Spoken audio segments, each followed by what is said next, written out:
जो डाकरा कौन यार रही आपण देखु सुप्रीमकोर्ट अनुसूचित जाति और जनजाति संपर्क में निजुति प्रसंग में जो प्रकार राय देछंदी यह संपूर्ण भावे गोटे जनजाति और अनुसूचित जाति को अधिकार वंचित करुँच देखु ए ऑर्डर पर सरकार भारत सरकार पूरा लैटरल एंट्री रे जो मैंने कॉर्पोरेट सेक्टर में चाकरी कर विभिन्न प्रकार हायर पोस्ट रे नियुक्ति नापी व्यवस्था कर यूपीएससी रही जदि लैटरल एंट्री रे आईएएस रैंकर लोक अपॉइंटमेंट पाइबे ताले भारत वर्ष यूपीएससी रही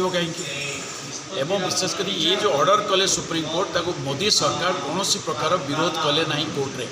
एडवोकेट जनरल ताको जो अपील करिया कथा रीड करिया कथा ता करना तो स्पष्ट होची मोदी सरकार चाहते भारत वर्ष में संरक्षण को खत्म करने जो निर्वाचन पूर्व जो प्रसंग पाइला जे मोदी सरकार चाहते संरक्षण को खत्म करने कोर्ट माध्यम इनडायरेक्टली से चाहते संरक्षण प्रथा को उच्छेद करने तेणु आसंता काली या विरोध कर सुप्रीमकोर्ट रिकनसीडर करने भारत बंद आह्वान दिखाई भारत वर्ष प्रत्येक राजनैतिक दल समर्थन जनइछन्ती और विशेषकर विभिन्न गण संगठन छात्र संगठन श्रमिक संगठन महिला संगठन कृषक संगठन सर्वभारतीय स्तर में जो पॉलिटिकल पार्टी रही समस्ते समर्थन देते काली अंशग्रहण करेंगे ओडिशा रे मध्य आर बंद पालन करा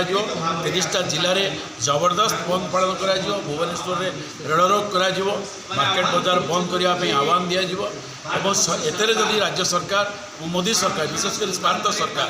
सतर्क नुहति ये आंदोलन को सारा भारत वर्ष में व्यापक